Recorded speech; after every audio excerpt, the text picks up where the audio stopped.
Assalamu Walaikum. Hello friends, how are you? Welcome back to my another video.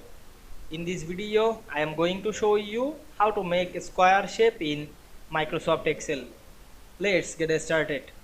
At first, you have to open your Excel workbook. Now you want to make a square shape.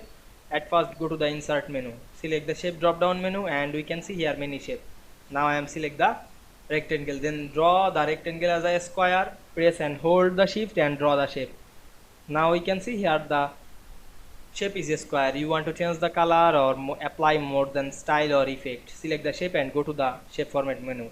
Select the shape fill and you can see here many color. Now I am select this color. You can change the outline color. Now I am make no outline. You can add more than style like shadow or reflection, glow, soft edge, bevel or 3D rotation, etc. Now we can see we make a square shape in Excel very easily. I hope you enjoyed my video. Please like, comment, share and subscribe my channel. Thanks for watching.